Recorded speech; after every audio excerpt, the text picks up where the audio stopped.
નમસ્કાર દર્શક મિત્રો, ખબર છે .com પરથી હું દ્રષ્ટિ નાયક આપ સૌનું સ્વાગત કરું છું. દર્શક મિત્રો, હાલમાં ઘણા બધા લોકો એઆઈને લઈને ખૂબ ચર્ચાઓ કરી રહ્યા છે. ત્યારે જે એક્સપર્ટ્સ છે એ આ વિષય પર શું કહે છે એ આપણે જાણવું ખૂબ જરૂરી છે. તો એન્થ્રોપિકના કો ફાઉન્ડર અને પ્રેસિડેન્ટ ડેનિયેલા એમોડે સંભવિત ગ્રાહકો અને પાર્ટનર્સને મળે છે. હવે પછી એક મીટિંગ કરે ને તેમાં લોકોને એક પ્રશ્ન પૂછે છે, મારું બાળક કોલેજમાં શું ભણે? હવે ડેનિયેલા કહે છે કે એઆઈ મોડલ ઝડપથી નોકરીનું સ્વરૂપ બદલી રહ્યા છે અને આવા સમયે માતા પિતાની ચિંતા સ્વાભાવિક છે. એઆઈ દુનિયાના દિગ્ગજો માને છે કે ટેકનોલોજી સંબંધિત સ્કિલ જલ્દીથી જૂની થઈ શકે, પરંતુ ગભરાવો ઉકેલ નથી. મનુષ્યના વ્યવહારમાં સમાવિષ્ટ લવચિકતા, આલોચનાત્મક વિચાર અને નૈતિકતા, જવાબદારી જેવા ગુણો જ સાચી તાકાત છે. હવે એઆઈનો જે યુગ છે એમાં બાળકોના ભવિષ્યને લઈને ચિંતિત થઈ રહ્યા છું. તો દિગ્ગજ કંપનીઓના લીડર્સે આર્ટિફિશિયલ ઇન્ટેલિજન્સની સામે ટકી રહેવાનો મંત્ર આપ્યો છે. આ મંત્ર શું છે? ચાલો એ જાણીએ. તો ડેનિયેલા કહે છે કે જેમ જેમ એઆઈ વધશે તેમ તેમ સહાનુભૂતિ, દયા અને અન્યો સાથે જોડાવાની ક્ષમતાનું મહત્વ વધશે. મશીનો સંવાદ કરી શકે, પરંતુ માણસની જેમ અનુભવ નથી કરી શકતા. ડેનિયેલા કહે છે કે ભવિષ્યમાં એ બાળક સફળ થશે જે લોકોની સાથે સંબંધ બાંધવાનું જાણતો હશે, માણસો સાથે રહેવાનું પસંદ કરે છે, જોકે એકલતા દુઃખ આપે છે.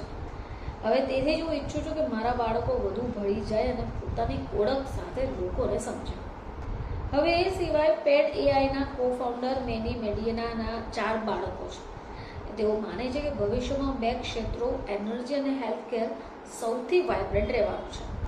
મેડિન એમ પણ કહે છે કે કેન્સર જેવી બીમારીઓની સારવાર માટે માનવીય વિશેષજ્ઞતા હંમેશા જરૂરી રહેશે. પરોપકાર અને પર્યાવરણની સંભાળ જેવા કામ મશીનો દિલથી નથી કરતા અને બાળકો એઆઈને ખતરા તરીકે નહીં પરંતુ એક ટૂલ તરીકે જુએ. હવે એસએપીમાં AI work transformation expert Caroline હેન્કેનો 15 વર્ષનો દીકરો ફૂટબોલર બનવા માંગે છે. હવે કેરોલિન તેને યોગ્ય માને છે. તેનું કહેવું છે કે આજના ટેક સ્કિલ 2 વર્ષ પછી જૂના થઈ જશે. હવે એમાં ફ્લેક્સિબિલિટી અને પરિવર્તન સ્વીકારવાની ક્ષમતા સૌથી મહત્વપૂર્ણ રહેવાની છે, કારણ કે આજે એઆઈનો યુગ છે એ લોજિકલ થિંકિંગનો મજબૂત આધાર છે. હવે વાટર સ્કૂલના પ્રોફેસર એથન મોલિકના 2 બાળકો છે.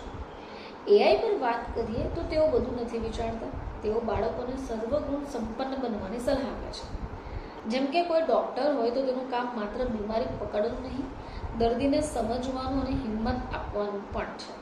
હવે આ સિવાય માઇક્રોસોફ્ટના ચીફ સાયન્ટિસ્ટ જેમી ટીવન કહે છે કે એઆઈ સૂચનો આપી શકે છે, પરંતુ નિર્ણયની જવાબદારી નથી લઈ શકતું.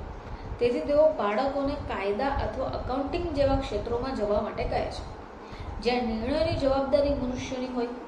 તેઓ માને છે કે ઊંડાણપૂર્વક વિચારવી અને મુશ્કેલ કામ કરવાની આદત બાળકોને મશીનોથી આગળ રાખે છે. તો હાલમાં જ્યારે એઆઈનો જમાનો છે અને લોકો એઆઈના કારણે ચિંતિત થઈ રહ્યા છે, ત્યારે આ સ્કિલ જે છે એ તમારે બાળકોને શીખવવી ખૂબ જરૂરી છે. ફરીથી આપ સમક્ષ હાજર થઈશું. ત્યાં સુધી જોતા રહેશો ખબર છે .com.